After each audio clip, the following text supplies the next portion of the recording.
Entre todos os planetas do Sistema Solar, a Terra é única, pois só ela desenvolveu vida. Mas e se tivermos um concorrente? E se uma segunda Terra aparecesse do nada? Então haveria dois cenários distintos. O primeiro é a destruição de ambos os planetas. O segundo tem um final inesperado, mas bastante lógico. Vamos começar com o cenário catastrófico. A segunda Terra, com as mesmas condições, só poderia existir se recebesse absolutamente a mesma quantidade de luz solar que o nosso planeta. A órbita que a Terra segue é perfeita para obter a quantidade necessária de calor solar. Se estivéssemos um pouco mais longe, toda a superfície do nosso planeta se assemelharia à Antártida. E se a Terra estivesse um pouco mais perto do Sol, todos nós viveríamos em um imenso deserto habitado por pouquíssimos seres vivos. Então, para que a segunda Terra seja idêntica à nossa, ela precisa seguir a órbita do nosso planeta. Dois objetos massivos podem existir próximos um do outro.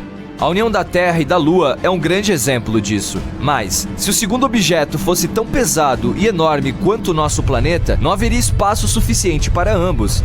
A gravidade das duas terras seria um grande problema. Os dois mundos colidiriam, pois seriam puxados um em direção ao outro. Esse processo duraria centenas de milhões de anos. No final, os dois planetas se transformariam em um único mundo gigante. Seus restos ficariam voando ao redor do planeta recém-formado, lembrando os anéis ao redor de Saturno. Ou um dos planetas empurraria o outro para fora de sua órbita. Nesse caso, uma das terras se lançaria em direção ao Sol e queimaria como um fósforo na atmosfera dele. Também é importante lembrar que a Terra está se movendo a uma velocidade de 105 km por hora o tempo todo. Isso é mais de 80 vezes mais rápido que a velocidade do som. Agora, imagine dois planetas enormes que estão voando um em direção ao outro nessa velocidade. Mesmo um organismo microscópico vivendo na boca de um vulcão não teria chance de sobreviver à colisão de duas terras. Até a Lua seria despedaçada pela onda de choque. Mas vamos imaginar que a gêmea da Terra está seguindo outra órbita, em algum lugar entre Marte e a Terra. Mesmo nessa situação, a vida das pessoas mudaria para sempre. A propósito, a teoria de que a Terra poderia ter uma gêmea surgiu há muito tempo. Cientistas do passado acreditavam que um segundo planeta poderia estar escondido no lado oposto do Sol. Graças às tecnologias modernas da astronomia, sabemos que essa teoria não é verdadeira. Caso contrário, nossos telescópios e outros equipamentos já teriam captado alguns sinais desse planeta. Os cientistas estudam objetos espaciais a milhares de anos-luz de distância de nós. Então, eles definitivamente notariam outro mundo nos arredores. Mas, de qualquer forma, vamos imaginar que a segunda Terra existe e que nós a descobrimos recentemente.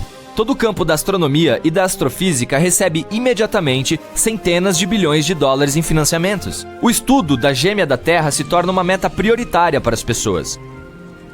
Especialistas apresentam inúmeras hipóteses sobre como é a segunda Terra e o que está acontecendo lá. O planeta fica quase à mesma distância do Sol que nós. Isso significa que o clima deve ser o mesmo. Logo, os cientistas descobrem que a sósia da Terra tem água líquida e continentes, mas que não são como os nossos. Suas formas e localização são diferentes. É bem provável que exista vida lá também. Mas qual é a origem dela? Há uma hipótese de que a vida no nosso planeta surgiu graças aos aminoácidos trazidos para cá por um meteorito. É altamente improvável que a mesma coisa tenha acontecido em outro mundo. A vida deve ter surgido lá de uma maneira completamente diferente. Talvez os peixes não tenham saído da água naquele planeta, e as primeiras criaturas inteligentes tenham aparecido no oceano e podem ser anfíbios com escamas e barbatanas, ou monstros semelhantes a polvos com enormes tentáculos. Os peixes na segunda Terra poderiam ter saído da água e desenvolvido membros, mas e se eles não gostassem de andar no chão? Então, esse mundo pode ser habitado por pessoas inteligentes, que são pássaros.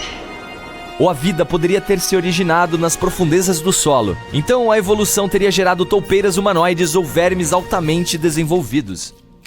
Para descobrir com certeza, os cientistas enviam um astromóvel para lá. Uma missão semelhante em Marte foi um sucesso, então não deve haver problemas com essa. As pessoas na Terra estão esperando. O que vamos encontrar do outro lado? Levará vários anos para a nave chegar lá. Curiosamente, 2 dias após o lançamento, ela retorna.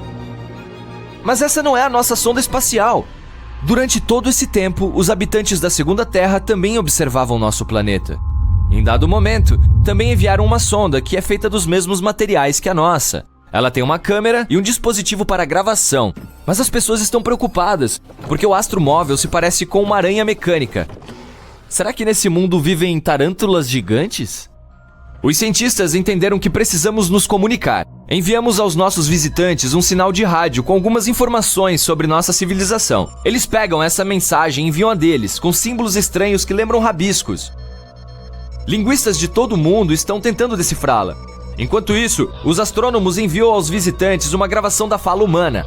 Alguns dias depois, nossos satélites captam uma mensagem dos nossos vizinhos espaciais, com suas vozes. Os cientistas estão prestes a tocar a gravação. O mundo inteiro está ouvindo, prendendo fôlego. É um rosnado. Um rosnado terrível e absolutamente incompreensível, com pausas e um ritmo inusitado. Mas não é nada parecido com a fala humana. O planeta inteiro está em pânico. Todos os países estão se preparando para uma invasão. O mais importante agora é construir escudos para proteger o planeta. Ninguém consegue descriptografar as mensagens. É possível que nossos vizinhos também não nos entendam. As pessoas fazem uma última tentativa de estabelecer algum contato. Enviamos um vídeo para explicar aos nossos visitantes, com a ajuda de gestos e sinais, que só queremos paz e colaboração. A resposta não demora muito. Nosso satélite recebe o arquivo de vídeo deles. Os cientistas reproduzem a gravação. É chocante! Vemos dinossauros em trajes robóticos. A vida na segunda Terra vem se desenvolvendo como no nosso planeta. Mas o terrível meteorito gigantesco não caiu lá. Ao longo de milhões de anos de evolução, os dinossauros foram ficando inteligentes. No vídeo, eles estão rosnando e apontando com suas garras para a imagem da nossa Terra. Então, começam a rosnar ainda mais alto e... isso é uma risada! A gravação termina. As pessoas consideram essa mensagem o anúncio da invasão. Vários anos se passaram. Durante esse tempo, os cientistas trocaram mensagens com os dinossauros várias vezes, e parece que estamos começando a entendê-los. Acontece que os répteis também querem paz. Dizem que o planeta deles já foi habitado por humanoides parecidos com os humanos, mas uma grande inundação acabou com eles. Os dinossauros conseguiram sobreviver e evoluir. São seres inteligentes. Levará muitos anos até que as pessoas ponham os pés no planeta deles. E quando isso acontecer, a humanidade se sentirá aliviada, percebendo que não estamos sozinhos. Mas e se não houvesse vida inteligente na segunda Terra? As pessoas também ficariam felizes. Nós saberíamos que sempre teríamos outra casa. Talvez deveríamos começar a explorar a gêmea da Terra imediatamente ou começar a minerar os recursos dela para reabastecer os nossos. De qualquer forma, nossas vidas não mudariam de imediato, pois aquela Terra está muito longe do nosso planeta. Dezenas de gerações viveriam antes que as pessoas começassem a se estabelecer na segunda Terra. Nosso planeta natal estaria perdendo cada vez mais recursos. Então todos gostariam de se mudar para um novo mundo. No início, apenas os mais ricos poderiam ir. Mas com o tempo, as viagens espaciais se tornariam mais baratas. As pessoas provavelmente investiriam muito dinheiro para construir um paraíso na segunda Terra. Se isso acontecesse, poderíamos visitar esse mundo durante nossas férias, para respirar ar puro e curtir a natureza. De qualquer forma, a população humana cresceria. Isso significa que, mais cedo ou mais tarde, a segunda Terra se tornaria tão populosa quanto a primeira. Então, as pessoas começariam a procurar um novo lar entre as estrelas. A propósito, se existe vida em um planeta semelhante ao nosso, é provável que se pareça com... polvos. Existe até uma teoria de que os polvos vieram de algum outro mundo para a Terra. Qualquer animal tem vários estágios evolutivos de desenvolvimento. Por exemplo, elefantes e mamutes descendem de um ancestral comum há 5 ou 6 milhões de anos. Olhando ainda mais longe, quase todos os mamíferos evoluíram de um ancestral que compartilhavam com os répteis. Cada espécie vem mudando ao longo de milhões de anos.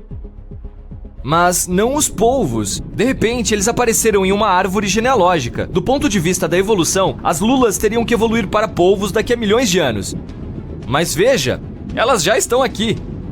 Além disso, os polvos são incrivelmente inteligentes. O código genético deles é muito mais diversificado que o humano. Eles podem ser visitantes de outro planeta semelhante ao nosso. Mas claro, isso é apenas uma hipótese. Um dia você está andando pela rua usando uma máscara conectada a um tanque de oxigênio. Não há nuvens no céu, nem em nenhum lugar do mundo há vários meses. Você percebe que uma garota está com dificuldade para respirar, então empresta sua máscara para que ela possa respirar. Aí alguém grita: "Proteja-se!" Agora há um apito alto e você vê algum tipo de força invisível arrancando árvores do chão e empurrando carros estacionados. Assim se esconde na casa mais próxima. Um forte vento gelado passa. Todas as estranhas mudanças neste mundo são causadas pela atmosfera que virou de cabeça para baixo. Para entender o que aconteceria se a atmosfera da Terra mudasse de forma tão drástica, precisamos primeiro entender o que é uma atmosfera. Em palavras simples, trata-se de um manto de ar que cobre nosso planeta e nos aquece, nos protege e nos permite respirar. São 5 camadas principais: troposfera, estratosfera, mesosfera, termosfera e exosfera. A troposfera é a mais pesada, cerca de 80% da massa total da atmosfera está aqui. Nuvens, poeira e partículas de água voam nessa primeira camada, que é preenchida com mais oxigênio do que as outras e exerce a pressão atmosférica mais forte sobre nós. O fato é que todo o ar ao nosso redor tem peso. No nível do solo é de aproximadamente 15 libras por polegada quadrada. Ele envolve todos os objetos materiais, mas não sentimos nada porque nossa pressão interna é igual a essa. O ar está disperso na atmosfera e no solo. Quanto mais alto formos, menores serão a pressão atmosférica e os níveis de oxigênio. Por exemplo, os alpinistas, ao subirem uma montanha alta, usam tanques de oxigênio para ajudar seus corpos a se adaptarem às mudanças no ar. Há uma pressão artificial dentro dos aviões para que as pessoas se sintam confortáveis durante a decolagem, o pouso e todo o voo. Assim, o ar mais saturado e ao mesmo tempo mais pesado está na primeira camada, mas em uma atmosfera invertida, ela seria a mais distante de nós. A próxima camada é a estratosfera, que desempenha a função de um escudo. Ela é composta de ozônio, que absorve a maior parte da radiação solar, impedindo-a de chegar ao solo. Em palavras simples, os raios solares são filtrados pela estratosfera. Eles perdem suas propriedades nocivas e nosso planeta recebe calor seguro. Em seguida vem a mesosfera. Nessa camada você pode experimentar as temperaturas mais baixas do mundo. A pressão atmosférica é baixa ali, mas o ar é denso o suficiente para queimar os meteoritos que passam. A termosfera segue a mesosfera. Ela recebe um golpe quente dos raios solares. A temperatura ali é de cerca de 2.000 graus Celsius, quase 1,5 vezes mais alta do que em um vulcão. E a quinta camada é a exosfera, a última fronteira de nossa atmosfera antes do início do espaço aberto. A pressão ali é tão fraca que as moléculas de gás escapam e vão em direção a estrelas distantes. Então, é assim que tudo funciona em uma atmosfera comum. Os raios solares incidem sobre a exosfera, onde quase nada acontece. Em seguida, eles aquecem a termosfera e passam pela mesosfera fria. A luz solar se resfria ao passar pela camada de ozônio na estratosfera. Depois, seus raios passam pela camada mais pesada e densa da troposfera e chegam ao solo. E agora vamos ver como tudo isso funcionaria na atmosfera invertida. A troposfera, com todas as nuvens, água e oxigênio, subiria até o topo. Os raios solares queimariam toda a umidade. As nuvens desapareceriam do céu. Em seguida, os raios esfriariam ligeiramente ao passar pela camada de ozônio. A estratosfera absorveria toda a radiação. Em seguida, os raios passariam pela mesosfera fria e chegariam rapidamente à superfície do nosso planeta. A termosfera e a exosfera não teriam quase nenhum efeito sobre os feixes. Se nosso planeta tivesse uma atmosfera invertida, começaria uma grande seca. Todas as nuvens de chuva se dispersariam nas camadas superiores, e toda a umidade da Terra começaria a evaporar e a se acumular na exosfera e na termosfera. Assim teríamos uma nova troposfera. Ela seria preenchida com gases, partículas de água e poeira. A troposfera anterior, que agora estaria no topo, perderia seu peso e se transformaria em uma exosfera. Mas o que aconteceria com o oxigênio nesse momento? Quanto mais alto formos, menor será a pressão e menos desse elemento. Porém, na atmosfera invertida, haveria menos oxigênio e menos pressão perto da superfície da Terra. No início, as pessoas se sentiriam como se estivessem no Monte Everest. Muitas perderiam a consciência ou sentiriam tonturas graves. Outras teriam enxaquecas fortes e se sentiriam mal por causa da dilatação dos vasos sanguíneos. Mas o que aconteceria com aquelas que passam muito tempo escalando montanhas altas? Elas se adaptariam mais facilmente, e as demais teriam que fazer o mesmo na atmosfera invertida. E quando as pessoas se sentissem confortáveis em tais condições, começariam a desfrutar dos benefícios. Sentiríamos menos resistência do ar. Seria como um vácuo no espaço. Os carros andariam mais rápido e usariam menos gasolina. Criaríamos trens que se moveriam na velocidade do som. Ao correr, ficaríamos menos cansados. Mas, ao mesmo tempo, os aviões voariam muito mais lentamente, pois teriam de atravessar camadas espessas de ar. Não choveria por longos períodos de tempo e sempre haveria sol. Em vez de mau tempo, enfrentaríamos correntes de jato. Esses poderosos ventos gelados circulam nas camadas superiores da atmosfera, sopram sobre o topo do Monte Everest e representam um sério perigo para os alpinistas. Quando os raios solares aquecem o ar, este sobe e encontra ventos frios, que empurram o ar quente ainda mais para cima, onde se transforma em correntes de jato. Esses ventos uivam a mais de 110 km por hora e podem facilmente arrancar uma árvore ou alguns telhados. Teríamos que construir casas e abrigos resistentes para sobreviver a essa calamidade, mas no final, a superfície da Terra se aqueceria e empurraria as correntes de jato para cima. Em outras palavras, mesmo que a atmosfera virasse de cabeça para baixo, tudo voltaria ao seu lugar mais cedo ou mais tarde. Talvez acontecesse em algumas centenas de anos ou milhões de anos. De qualquer forma, as leis da física e da natureza devolveriam nosso planeta ao seu estado anterior. No entanto, todas as criaturas vivas talvez não vivam o suficiente para ver isso. Mas e se a atmosfera do planeta estivesse constantemente se invertendo? É improvável que isso aconteça na Terra, mas um objeto espacial no sistema solar tem uma atmosfera invertida. Todas as partes sólidas nele evaporam e sobem, e a atmosfera afunda e se torna mais densa. Assim, o solo e o céu desse corpo espacial continuam se alternando. Esse estranho objeto celeste é Plutão, que antes era considerado um planeta. A distância média entre Plutão e o Sol é de cerca de 5,8 bilhões de quilômetros. Ele tem ainda uma órbita elíptica ou oval, que também é inclinada para longe das órbitas dos outros planetas. Quando Plutão se aproxima do Sol, recebe um pouco de calor, que é suficiente para transformar o gelo da superfície em gás. Quanto mais alto esse gás se eleva, mais quente se torna. Isso é bastante estranho porque na Terra acontece o contrário. Quanto mais alto o ar, mais frio fica. Agora imagine um mundo que não tenha uma superfície sólida, mas apenas uma atmosfera. Esse é Júpiter, o maior planeta do nosso sistema que consiste em gases. 90% é hidrogênio e os 10% restantes são compostos principalmente de hélio. Júpiter mantém todos esses gases dentro de si graças à sua poderosa gravitação. E quanto mais próximo do centro, maior a concentração. Se uma enorme nave espacial tentasse aterrissar na superfície do planeta, levaria muito tempo para chegar ao núcleo. Mas ao mesmo tempo seria impossível chegar ao centro, pois o peso dos gases circundantes esmagaria qualquer objeto material. Saturno tem uma estrutura semelhante. A gravidade de seus gases é tão forte que faz com que os anéis, compostos por pedaços de cometas e asteroides, girem ao redor do planeta. Esse manto de ar atmosférico aqui na Terra é ideal para todas as criaturas vivas. Por milhões de anos, a evolução vem criando organismos que podem se adaptar às condições da atmosfera. Isso é bom, não é? Está ficando mais frio a cada minuto. A temperatura cai abaixo de zero muito rapidamente e, embora não tenha neve, o frio está ficando insuportável. A geada aparece no chão, na grama e nas árvores, e o gelo se forma nos corpos d'água a uma velocidade incrível. As pessoas, tremendo em todo o planeta, levantam os olhos para o céu e não conseguem acreditar no que vem. O Sol ficou 2 vezes menor do que era. Ele agora parece um ponto distante e não será mais capaz de aquecer a Terra. Mas o pior é que há uma rocha enorme em chamas vindo em direção aos espectadores horrorizados. E o impacto com essa coisa, sem dúvida, causará muitos danos.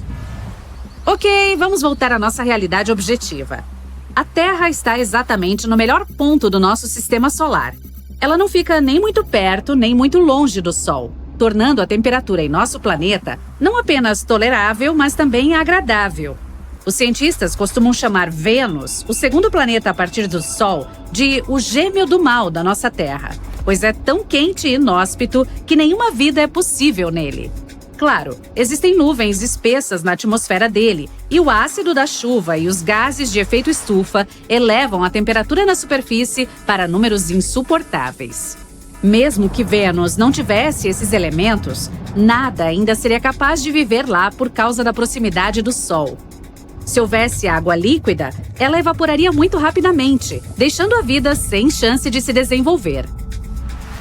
Por outro lado, Marte, o próximo na fila depois da Terra, está um pouco longe demais da nossa estrela, o que o torna frio e solitário.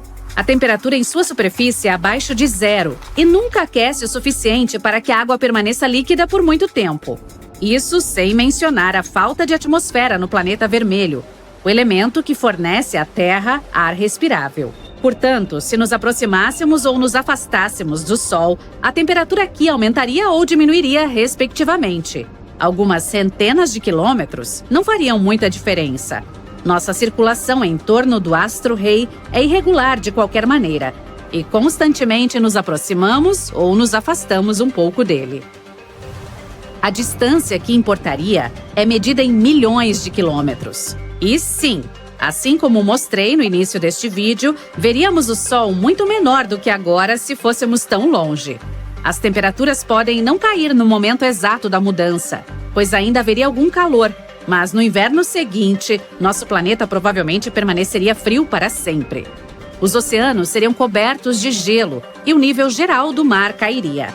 E, finalmente, o gelo refletiria mais calor do Sol de volta à atmosfera e ao espaço, não permitindo que a superfície do nosso planeta recebesse o calor necessário. E mais gelo significa menos vapor de água na atmosfera.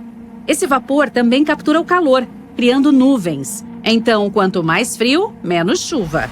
O frio e a falta de chuva não permitiriam que nenhuma planta sobrevivesse por muito tempo, de modo que as áreas de paisagem gelada e árida cresceriam rapidamente, deixando intactas apenas as que ficam ao longo das margens dos rios, por um tempo. Depois, os rios também parariam de correr, congelados ou secos por terem perdido suas nascentes, lagos e mares que, claro, também congelariam. Qualquer vida perto deles desapareceria. Primeiro as plantas, e com elas, tudo mais, já que as plantas produzem comida e ar respirável. E com isso, a Terra se tornaria um deserto congelado. Quanto à rocha gigante em chamas que mencionei, era um asteroide vindo do espaço por causa da mudança da órbita terrestre. Júpiter, o maior planeta do nosso sistema solar, atua como um escudo natural para nós contra as rochas espaciais.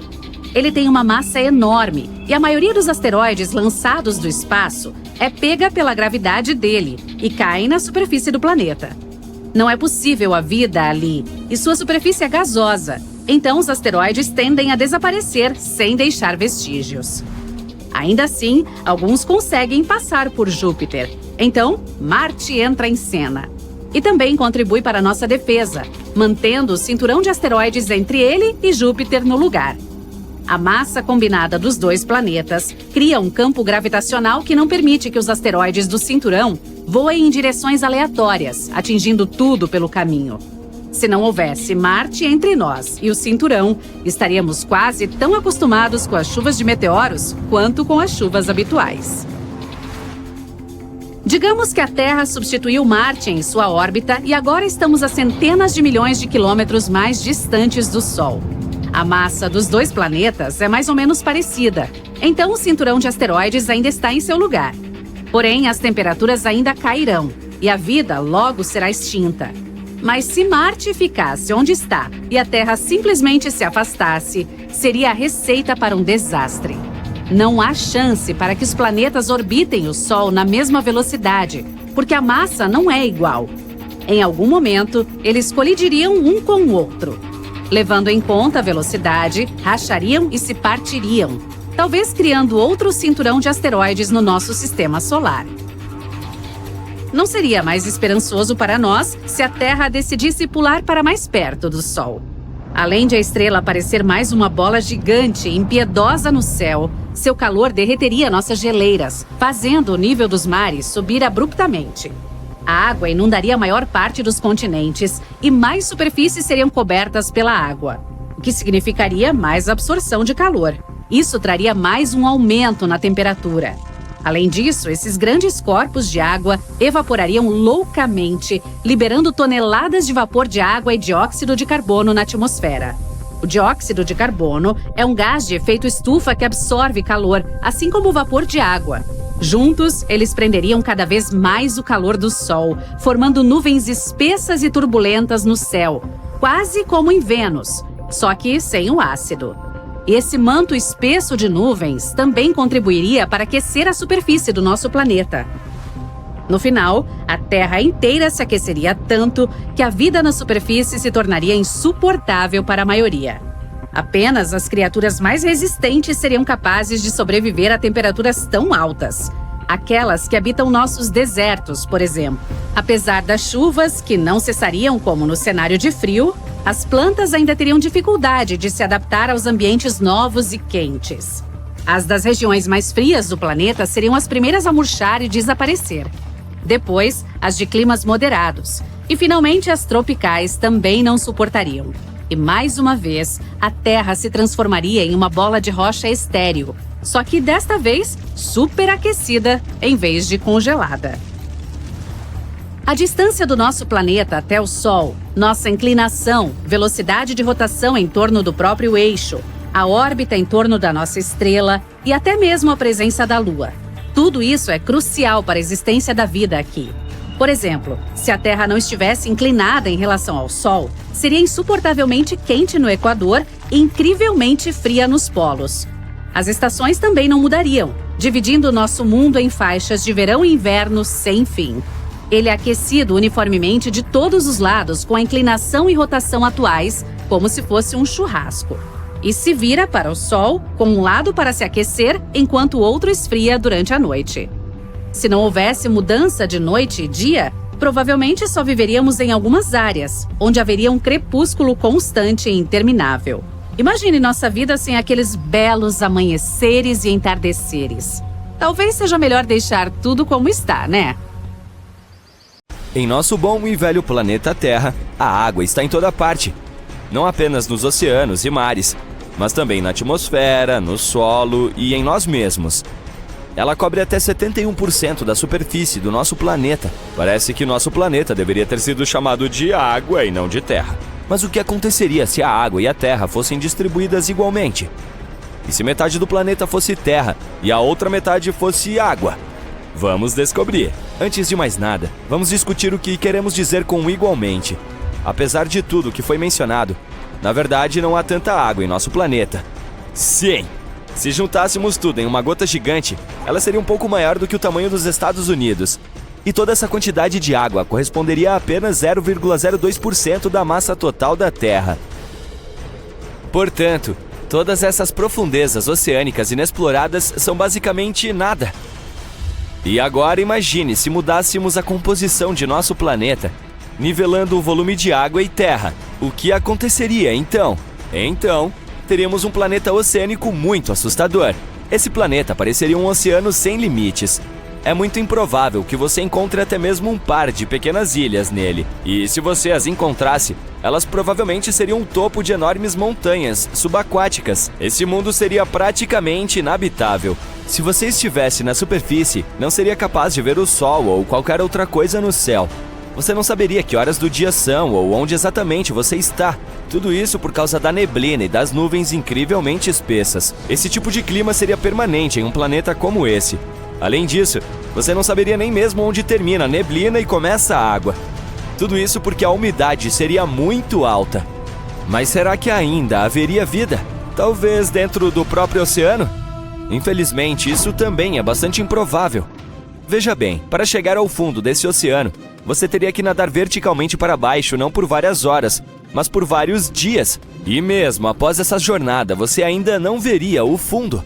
O oceano não seria sem fundo, é claro, mas o fundo do mar seria composto principalmente de gelo muito duro e impenetrável, mas não o tipo de gelo com o qual estamos acostumados. Esse gelo seria exótico. Existem diferentes tipos dele, chamados de gelo 5, gelo 6 e assim por diante. Normalmente, esses tipos de gelo não são tão frios quanto o gelo comum e podem não derreter, mesmo em temperaturas muito altas. E quase não haveria algas ou algo do gênero. Portanto, os peixes simplesmente não teriam nada para comer. É por isso que, se a vida surgisse em um planeta assim, seria um milagre.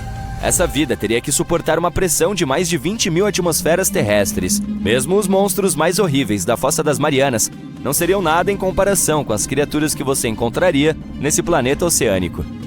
Mas nós, humanos, poderíamos viver lá? Bem, teoricamente sim. Mas seria extremamente difícil.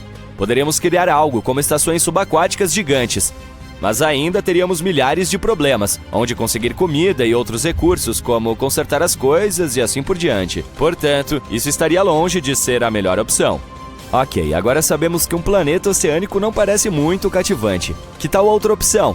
O que aconteceria se a superfície da Terra fosse 50% água e 50% terra? Para que isso aconteça, precisaríamos reduzir a quantidade atual de água de 71% para 50%. Nesse caso, o nível do mar cairia cerca de 3 quilômetros e cerca de 1/4 do nosso planeta se tornaria terra firme. Embora não pareça muito, as consequências seriam desastrosas. Atualmente, existem 5 oceanos interconectados na Terra: Atlântico, Índico, Pacífico, Sul e Ártico. Mas se baixarmos o nível do mar, todos esses oceanos simplesmente desapareceriam. Eles se transformariam em reservatórios e mares fechados e separados. Pelo contrário, todos os continentes se fundiriam em uma massa de terra gigante, quase como se tivéssemos trocado a terra e a água. E a princípio, isso pareceria muito legal. Agora, você poderia caminhar ao redor do mundo. No entanto, a quantidade de terra que você teria que percorrer também aumentaria. Cada continente do planeta aumentaria de tamanho. Todo esse novo território seria aproximadamente igual à área atual da Ásia, Europa, África e América do Norte juntas. Bem, isso seria uma enorme massa de espaço não utilizado. Mas o que encontraríamos nesses novos territórios? A maioria deles seria bastante plana, mas em lugares onde costumavam existir oceanos profundos, você veria vastos corredores e fendas íngremes. Outra coisa legal é que a maioria das cidades submersas voltaria à superfície. E não, infelizmente não encontraríamos Atlântida entre elas, mas ainda haveria muitos outros lugares legais. Por exemplo, a antiga cidade romana de Baiae, que segundo as lendas, era basicamente um paraíso na terra, com todas as suas luxuosas vilas e jardins. Ou Heraklion, a cidade que foi para o fundo do mar há milhares de anos e foi considerada um mito por muito tempo. Então sim, poderíamos organizar excursões a esses lugares antigos. Mas é claro, nem tudo seria divertido em um mundo assim. Devido a uma perda tão grande de água, as correntes oceânicas seriam interrompidas, e isso levaria a problemas climáticos muito sérios. O oceano absorve o calor irradiado pelo Sol. Graças às correntes, esse calor é distribuído por toda a Terra, o que cria um clima estável e agradável. Mas se essas correntes forem interrompidas, as temperaturas na Terra se tornarão mais extremas. Ela ficaria muito mais quente perto do Equador e ainda mais fria ao redor dos polos Norte e Sul. Então sim, infelizmente o gelo da Antártica não nos salvaria. Seria exatamente o oposto. As regiões ao redor dos polos Norte e Sul secariam completamente, transformando-se em desertos secos e frios. Além do calor, a água também absorve o dióxido de carbono do ar, e como os oceanos não seriam capazes de absorvê-lo, esse gás começaria a se acumular na atmosfera. Esse excesso venenoso cobriria todo o planeta. As temperaturas médias aumentariam, e o planeta inteiro começaria a secar lentamente. Incêndios florestais de grandes proporções ocorreriam, e assim por diante.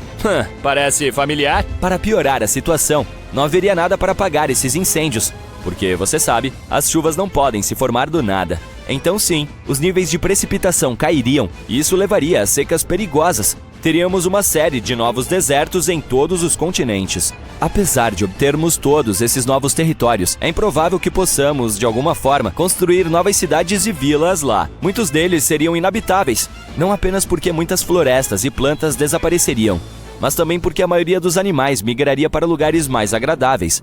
Como resultado, teríamos grande dificuldade para encontrar qualquer tipo de alimento. Portanto, toda a vida em nosso planeta, plantas, animais e pessoas, teria que se adaptar às novas condições de vida. A vida teria que evoluir rapidamente e se acostumar com a constante escassez de água. Os animais, por exemplo, poderiam diminuir de tamanho por causa disso. Muitos deles, devido à falta de grama e umidade, mudariam para uma dieta estritamente carnívora. E é claro, teríamos que dizer adeus à enorme abundância de vida marinha. Muitos peixes desapareceriam para sempre. Os seres humanos muito provavelmente dariam um grande salto evolutivo para trás. Não apenas porque perderíamos um grande número de recursos e nos mudaríamos para novos territórios, mas também porque perderíamos o acesso a uma das mais importantes fontes de energia do mundo, as usinas hidrelétricas. Sem eletricidade, muitas fábricas parariam de funcionar. Dizer que isso causaria uma crise em grande escala para todos nós é, infelizmente, óbvio. Portanto, nossa proporção atual de água e terra é a melhor opção possível. Se houvesse pouca ou muita água, as consequências seriam terríveis. É por isso que precisamos proteger as condições atuais com todas as nossas forças. Como a Terra seria se tivesse nascido em outro sistema estelar? Fiz uma pequena pesquisa para descobrir, e os resultados foram surpreendentes. Há alguns trópicos quentes, ventos fortes e libélulas gigantes. Mas ok, deixe-me explicar do começo. Desde 1995, a NASA descobriu mais de 4.100 planetas fora do Sistema Solar. Infelizmente, a maioria deles é de bolas gigantes de gelo como Netuno, ou gigantes gasosos como Júpiter. Mas ainda existem 161 planetas parecidos com a nossa Terra, e um deles está muito próximo de nós, na constelação Centauri. Há 3 estrelas nessa constelação. 2 delas são chamadas de Alpha Centauri A e Alpha Centauri B. Se você mora no hemisfério sul, provavelmente já viu essas 2. Elas são muito brilhantes. Por causa disso, parecem ser uma única estrela. Elas giram ao redor uma da outra muito devagar. E existe uma terceira estrela passeando não muito longe delas. É a Anã Vermelha Próxima Centauri. Ela recebeu esse nome por causa de sua proximidade com o Sol.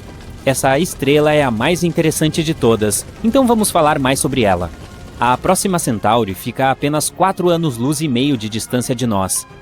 E 1 ano-luz equivale a cerca de 9,6 trilhões de quilômetros. Pois é, se resolvêssemos ir para lá, nossa viagem de nave espacial duraria apenas 165 mil anos. Você acha muito? Para o universo é como uma piscada de olhos. A Próxima Centauri é muito mais leve e menor que o Sol. Ela também é 2 vezes mais fria que o Sol, com temperatura de 2.727 graus Celsius. É por isso que não conseguimos enxergá-la sem um telescópio. Olhando pelo lado bom, ela vai queimar por trilhões de anos, então não precisa ficar com medo de um dia ela comer você, como o nosso Sol pode fazer. E sim, nosso planeta gêmeo fica localizado pertinho da Próxima Centauri. Esse planeta é chamado de Próxima B. Eu sei, o povo não usou muito a criatividade na hora de escolher os nomes. Tomara que você não se confunda. Ele é um pouco maior e mais massivo que a Terra.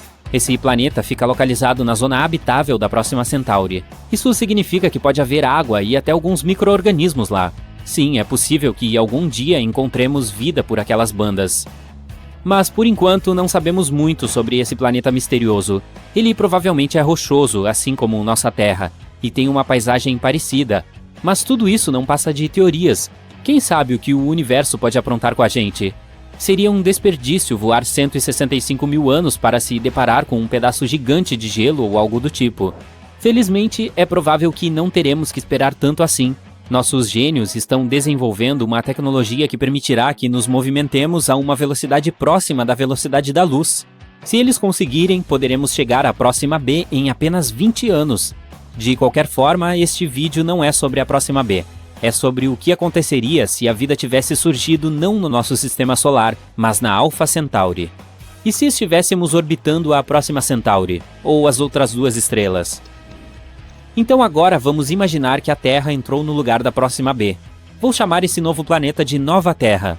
Acho que também não estou sendo muito criativo na escolha do nome. Bom, antes de tudo, vamos falar da órbita. A Nova Terra deve ficar cerca de 25 vezes mais próxima de sua estrela do que a Próxima B. Caso contrário, faria um frio tremendo por lá. Vamos para um planeta um pouquinho mais próximo. Excelente. O dia ainda dura 24 horas, mas nosso período orbital é muito alto. A Próxima B gira em torno de sua estrela em 11 dias, mas faremos isso em apenas 8. Ei, uma festa de aniversário toda semana? Tô dentro. Espere, tem outro problema. Veja bem, a Próxima Centauri é uma estrela eruptiva. Isso significa que às vezes, do nada, ela lança alguns ventos estelares. Eles carregam um monte de partículas ionizadas, que depois se assentam nos planetas.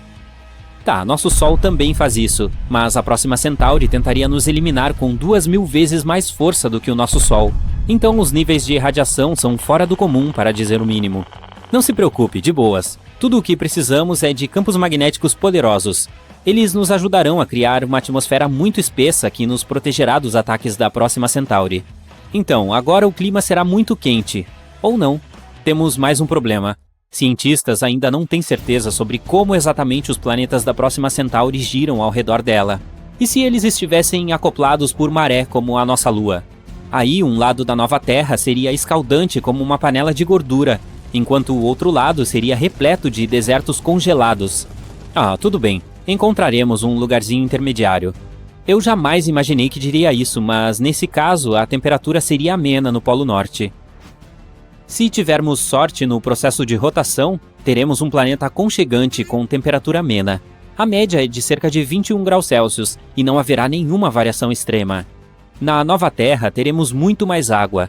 O clima geralmente é meio maluco. Alguns ventos fortes e chuvas bastante destrutivas podem durar muito tempo. Mas podemos nos adaptar. As mudanças de temperatura serão muito mais notáveis nas montanhas. Assim como na Terra, quanto mais alto você subir, mais frio fica. Só que aqui será muito frio. Por causa disso, as montanhas e colinas terão florestas em suas bases e desertos cobertos de neve em seus topos. Mas, de modo geral, será muito parecido com os trópicos da Terra. A flora será muito rica, as árvores serão baixinhas, mas exuberantes. A atmosfera espessa também tornará o voo mais fácil, então teremos muitos animais voadores gigantes, como libélulas com uma envergadura de asas de quase 5 metros. Continuando. O céu será muito mais leve que o da Terra, e com muitas nuvens. Às vezes ele parecerá ser totalmente branco, mas a noite de céu estrelado será linda e brilhante, e haverá 4 sóis. Nosso principal será a Próxima Centauri. Poderemos ver também 2 estrelas Alfa Centauri. E por fim, nosso velho Sol parecerá uma estrela brilhante e distante. Vou deixar você derramar algumas lágrimas de saudade da velha Terra. Há poucos planetas perto de nós, como a Próxima Centauri C. A estrela anfitriã é cercada por 2 cinturões de poeira cósmica, então prepare-se para admirar um lindo show de cores no céu durante a noite. Então, no fim, o que temos é um planeta um pouco maluco, mas verde e lindo. Então não me importaria de me mudar para lá agora mesmo. E você? Conte para nós nos comentários. Muito bem, agora sabemos o que aconteceria se a Terra tivesse nascido perto da Próxima Centauri. Mas e as outras 2 estrelas? Infelizmente, não conseguiríamos rotacionar perto de 2 estrelas ao mesmo tempo. Cientistas suspeitam que a Alfa Centauri A e B têm algum tipo de planeta em comum que salta de uma órbita para outra, mas provavelmente é muito frio. Vamos escolher a Alfa Centauri A. Assim como na nova Terra, aqui nossas temperaturas médias são de aproximadamente 21 graus Celsius. Mas agora a variação de temperatura é muito maior. Ela vai de menos 73 no Polo Sul a 45 graus Celsius no Equador. Ficaremos bem perto do norte. O dia ainda tem 24 horas e o período orbital é de 1 ano e 1 mês. É quase a mesma coisa na Alfa Centauri B, mas lá o período orbital é de cerca de 6 meses. As demais condições são muito parecidas com as da Terra. Quase nem dá para notar as mudanças nas estações. As temperaturas também não mudam muito. Seja onde for que nos instalarmos, a estrela vizinha continuará muito visível, mas provavelmente não veremos a Próxima Centauri. E é isso. Claro, todas essas coisas aconteceriam considerando condições perfeitas. Assim como na Terra, basta uma pequena alteração para mudar tudo de figura, como uma atmosfera mais fina ou uma distância maior da estrela. Tivemos muita sorte com a nossa Terra. Ainda assim, as chances de encontrar um planeta habitável são muito altas.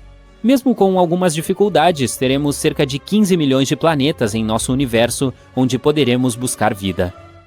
Cansado de esperar pela colonização? A Terra parece entediante demais com todos os seus problemas e mosquitos? Bem, não tenha medo. É hora de resolver o problema com suas próprias mãos e construir seu próprio planeta. Mas, antes de pegar a cola cósmica e o glitter, há algumas coisas que você precisa considerar. Vamos começar nosso projeto Faça Você Mesmo definitivo. Antes de tudo, precisamos escolher um local. Todo planeta tem que orbitar uma estrela, certo? Em um buffet cósmico, cada estrela tem seu próprio sabor exclusivo. Para manter as coisas organizadas, os astrônomos usam o chamado Sistema de Classificação Estelar. As estrelas maciças são as divas do cosmos. Elas são enormes, brilhantes e estão sempre roubando os holofotes. Mas nem tudo é sol e arco-íris. Elas têm uma vida útil curta, queimando muito rápido, como uma vela. E também tem uma gravidade enorme, portanto, tome cuidado para que seu planeta não seja sugado por elas. As estrelas anãs, por outro lado, podem ser pequenas, mas compensam isso com sua resistência. Elas podem queimar por trilhões de anos. Isso significa que seus planetas têm muito tempo para desenvolver vida. As estrelas superquentes são azuis ou brancas, enquanto as estrelas frias são geralmente vermelhas ou alaranjadas. Sim, parece que deveria ser o contrário, mas não somos nós que fazemos as regras. Então, o que escolhemos? Bem, os planetas ao redor das estrelas azuis e brancas poderiam ser queimados e fritos como um nugget de frango crocante. Por outro lado, com estrelas vermelhas frias, nosso planeta pode se transformar em uma bola de gelo. Se essa for sua preferência, com certeza. Mas você sempre pode escolher um bom meio termo. Uma estrela amarela como o nosso Sol, por exemplo, nem muito fria, nem muito quente, mas na medida certa. Agora que você já escolheu a estrela, vamos começar a construir o planeta. O coração do planeta é o seu núcleo. O núcleo cria um campo magnético, uma força invisível que protege o planeta dos fortes raios cósmicos e das partículas carregadas. Se não fosse por esse campo, o planeta seria frito pela radiação da estrela, como um hambúrguer bem passado. Mas o campo magnético nem sempre é uma força do bem. Em alguns planetas, como Júpiter, ele é tão forte que cria cinturões de radiação super intensos e um clima maluco. Se você estivesse esperando usar uma bússola para se orientar em um planeta como esse, esqueça! O campo magnético faria a agulha girar como uma dançarina de breakdance sob o efeito de cafeína. Portanto, se você escolher um núcleo pequeno e leve, o planeta terá menos proteção contra a radiação solar, como se estivesse se bronzeando sem protetor. Por outro lado, núcleos maiores podem gerar mais calor, o que pode levar a mais atividade vulcânica e terremotos. A melhor opção é um núcleo de tamanho médio feito principalmente de ferro e níquel, o suficiente para manter as coisas ruins longe, mas não muito forte para transformar um planeta em uma batata quente cósmica. Quando o coração estiver no lugar, podemos passar para a próxima etapa. Os planetas. Eles são como cebolas. Eles têm camadas. A maioria dos planetas tem 3 camadas principais: o núcleo, a crosta e o manto. O núcleo é o recheio. O manto é como uma camada quente pegajosa de caramelo entre a crosta e o núcleo. E a crosta é como uma fina camada de glacê em um bolo planetário cobrindo sua superfície. Mas nem todos os planetas são construídos da mesma forma. Por isso, temos muitas opções. Em primeiro lugar, temos os gigantes gasosos, os grandes do universo. Em nosso sistema solar são Júpiter e Saturno. Eles não têm crosta alguma. São basicamente enormes bolas de gás como hidrogênio e hélio. Em seguida, temos os gigantes de gelo, como Urano e Netuno. Eles são como irmãos mais novos e mais frios dos gigantes gasosos. Esses planetas não têm realmente uma superfície sólida, mas também não são gás puro. São feitos principalmente de gelo de água, amônia e metano. Há também mundos oceânicos. E não, eles não são feitos de água pura. Eles têm algum tipo de superfície sólida, mas está localizada em uma profundidade muito grande, e o oceano em sua superfície é tão grande que parece uma gota d'água gigante. Por fim, temos os planetas terrestres, como a Terra. Eles são feitos principalmente de rocha e metal. Esses planetas têm uma superfície onde se pode ficar em pé e geralmente eles vêm com uma coleção de minerais bacana. E não vamos nos esquecer dos planetas anões, os pequenos mas poderosos. Plutão é provavelmente o mais famoso, mas há outros em nosso sistema solar. Eris, Ceres, Haumea e assim por diante. Eles são os azarões do mundo planetário, sempre tentando provar seu valor, mas nunca chegando a ser planetas completos. De qual tipo você mais gosta? Os gigantes gasosos são provavelmente os mais legais, com seus tamanhos enormes, ventos loucos e relâmpagos assustadores. Também precisamos criar uma atmosfera. É a camada externa de um planeta que desempenha um papel importante em seu clima e tempo. É também a maior protetora do planeta. Você sabia que 90 a 95% dos meteoros queimam na atmosfera da Terra? Imagine o que aconteceria se isso não acontecesse.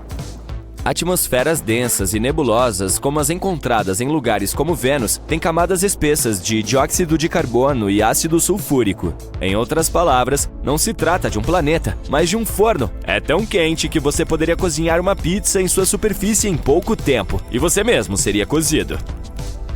Em seguida, temos atmosferas finas e esparsas, como em Marte. A fina camada de dióxido de carbono faz com que a pressão de sua superfície seja cerca de 1% da pressão da Terra. Em planetas como esse, você poderia voar como um super-herói se tivesse um jetpack bom o suficiente. Depois temos atmosferas mistas, como a da Terra. As camadas de nitrogênio, oxigênio e outros gases criam as condições perfeitas para a vida como a conhecemos. É também onde podemos desfrutar de dias ensolarados, arco-íris e, é claro, água. E por último, mas não menos importante, as atmosferas exóticas. Você as encontrará em planetas como Netuno, onde as camadas de hidrogênio, hélio e metano criam um mundo de cor azul, que parece uma bola de gude gigante. Elas são muito estranhas e incomuns, portanto, perfeitas para construtores de planetas criativos. Quase pronto! A pergunta final é: você gostaria que seu planeta tivesse vida nele? Nesse caso, há algumas coisas que você deve considerar. Por exemplo, ele deve estar localizado na zona habitável. Esse é o ponto ideal em torno de uma estrela, onde as condições são ideais para a existência de água líquida na superfície. Certifique-se de que seu planeta não esteja muito próximo ou muito distante de sua estrela. E não se esqueça das temperaturas. Por exemplo, você precisa de uma boa quantidade de oxigênio para que o planeta seja agradável e quente, mas não demais para que tudo entre em combustão espontânea. É claro que precisamos de um pouco de água, mas não em excesso, e um clima estável. Você não quer que seu planeta passe por oscilações extremas de temperatura ou umidade. Essa é uma receita para extinção, não para evolução. E a órbita deve ser estável, para que não haja grandes eventos astronômicos que possam atrapalhar as coisas. Como você pode ver, esse tipo de planeta é muito exigente. Não é de admirar que seja tão difícil encontrar vida extraterrestre. De qualquer forma, agora que terminamos de mexer no editor de criação de planetas, como vamos construí-lo? Bem, e quanto à terraformação? É quando alteramos deliberadamente a atmosfera, a temperatura e outras condições de um planeta para torná-lo habitável para os seres humanos e outras formas de vida terrestres. Por exemplo, poderíamos liberar gases de efeito estufa em Marte para aquecer o planeta e criar uma atmosfera mais espessa. Mas esse método é mais como polir uma monstruosidade que foi dada a você por um randomizador de características. E quanto a construir do zero, isso é algo saído diretamente da ficção científica. Mas talvez no futuro possamos fazer isso usando impressão 3D em larga escala ou nanotecnologia. Poderíamos criar a estrutura básica e, em seguida, adicionar todas as condições necessárias para que a vida exista. É claro que tudo isso ainda é puramente teórico, mas embora a criação de um planeta artificialmente ainda esteja muito distante, há muitas ideias e conceitos criativos sendo explorados por cientistas e escritores de ficção científica. Quem sabe o que o futuro reserva para a possibilidade de criar novos mundos?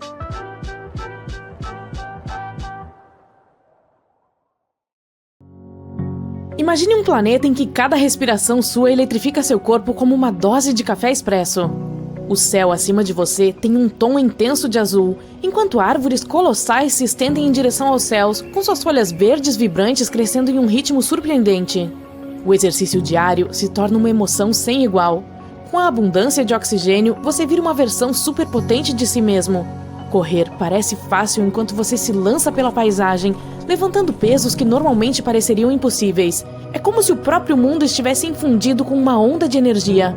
Tudo está se movendo mais rápido. A vida selvagem ao seu redor é igualmente afetada por essa sobrecarga de oxigênio.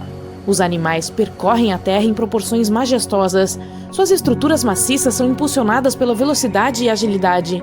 Imagine-se em uma perseguição de tirar o fôlego com um guepardo carregado de oxigênio, correndo contra um predador que poderia envergonhar uma Ferrari. Agora, você deve estar se perguntando como um cenário tão absurdo pode ser possível. Bem, vejamos. O oxigênio é o poderoso combustível que mantém a vida em movimento. Ele compõe cerca de 21% do ar que respiramos, e cada respiração que fazemos leva essas moléculas minúsculas às nossas células, fornecendo-lhes a energia de que precisam para se desenvolver. Sem oxigênio, nossas células teriam dificuldades e nossos corpos se desintegrariam. Mas isso não é tudo.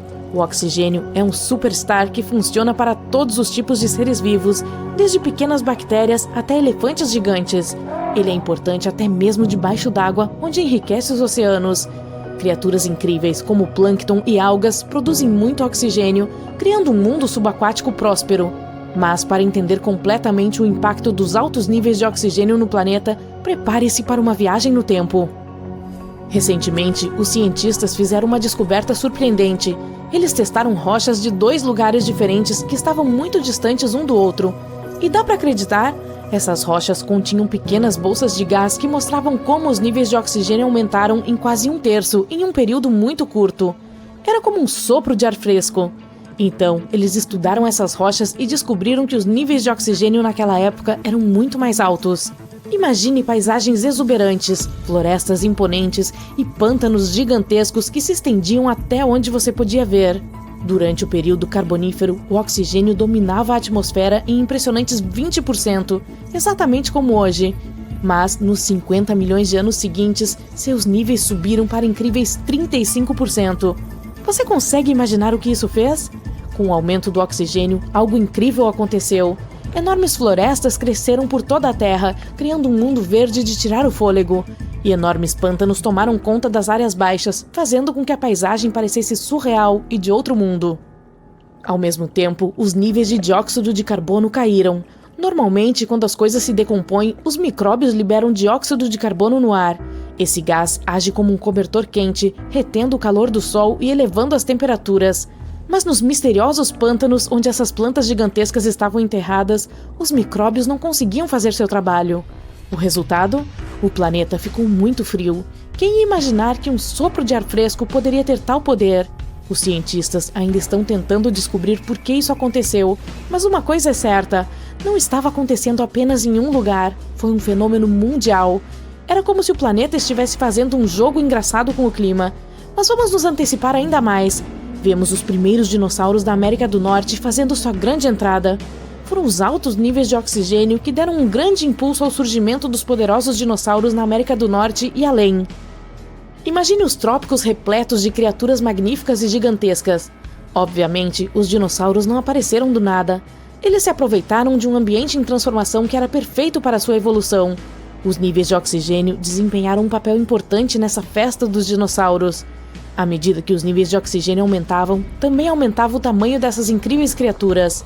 Eles começaram pequenos com predadores como os Shindesaurus, e logo depois, dinossauros enormes como os saurópodes tomaram conta da Terra. Então, 65 milhões de anos atrás, os dinossauros desapareceram e os mamíferos assumiram o controle. E aqui está a parte interessante: os mamíferos nunca cresceram tanto quanto os dinossauros. Então qual é a explicação para isso? Os mamíferos, e os seres humanos também são mamíferos, a propósito, são especiais porque podem regular a temperatura do corpo. Mas isso tem um custo. Precisamos de muita energia para nos manter aquecidos em comparação com os répteis e os dinossauros. Os dinossauros não se preocupavam com o controle da temperatura para que pudessem se concentrar em crescer.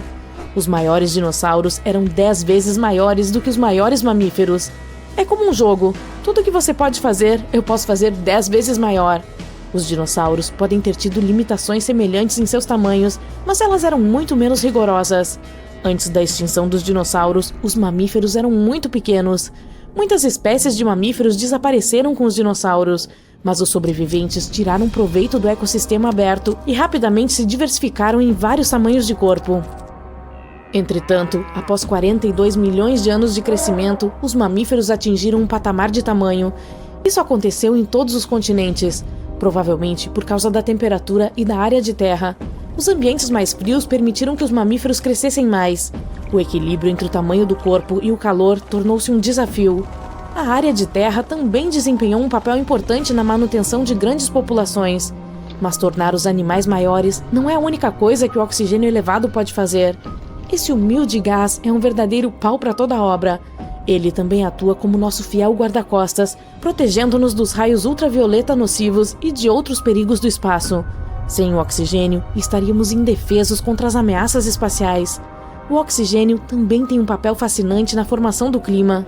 Ele se une a seus outros amigos atmosféricos para fazer o céu enlouquecer com tornados, furacões e tempestades. Eles se misturam e se confundem no ar, criando as condições certas para que essas emocionantes aventuras climáticas aconteçam. E essas aventuras podem ser perigosas, mas servem a um propósito importante. Elas ajudam a distribuir nutrientes e matéria orgânica, levando o solo, as folhas e os detritos para novos lugares. E se decidíssemos mexer com a natureza e aumentar os níveis de oxigênio a níveis absurdos, 30%, 40% ou até 50%? Bem, o excesso de uma coisa boa pode se tornar perigoso. A toxicidade do oxigênio é quando o excesso desse gás causa grandes problemas. É como comer um monte de doces. É divertido no começo, mas logo você se arrependerá. Surpreendentemente, uma overdose de oxigênio pode deixá-lo com dificuldades para respirar, como um dançarino cansado que precisa desesperadamente de uma pausa. No início, você pode sentir uma explosão de energia, mas ela não dura muito. A tontura se instala, como se você estivesse girando na pista de dança por horas sem parar. Em casos extremos, o excesso de oxigênio pode até prejudicar o corpo, fazendo com que você se sinta como se tivesse batido em um caminhão enorme. Portanto, embora o oxigênio esteja sempre conosco, dando-nos vida, é importante apreciar seu delicado equilíbrio. Além disso, não seríamos as únicas criaturas a sofrer com essa extravagância de oxigênio. Os mamíferos, por exemplo, terão dificuldades para se adaptar a esses níveis extremos. O equilíbrio de poder entre as espécies mudará drasticamente, e os vencedores e perdedores lutarão pela sobrevivência em um mundo que está girando fora de controle. E precisaremos de abrigos mais fortes para lidar com esses animais gigantescos. Teremos que nos manter ágeis e evitar o perigo. Em meio a todo esse caos, haverá adaptações surpreendentes. Os pássaros voarão mais alto do que nunca, atingindo alturas que surpreenderiam até mesmo as nuvens. Além disso, prepare-se para mais desastres naturais e ecossistemas delicados em risco. Os incêndios começarão rapidamente e se enfurecerão ferozmente, tornando os incêndios florestais uma ameaça constante. Até mesmo uma pequena faísca de uma fogueira pode causar um desastre. Teremos de repensar nossos métodos de cozimento e aquecimento para nos manter seguros nesse mundo cheio de oxigênio. Mas não vamos esquecer o outro lado da história do oxigênio. Se tivéssemos um planeta com pouco oxigênio, apenas cerca de 15%, enfrentaríamos uma luta completamente diferente. Cada respiração seria difícil, deixando-nos cansados e lutando por ar. A atividade física se tornaria extremamente difícil e nossa memória e concentração seriam prejudicadas. Portanto, sejamos gratos pelos níveis de oxigênio que temos agora. Eles são o equilíbrio perfeito para que possamos prosperar. Nessa emocionante jornada por um mundo rico em oxigênio, vivenciamos maravilhas de tirar o fôlego e descobrimos o delicado equilíbrio do nosso planeta.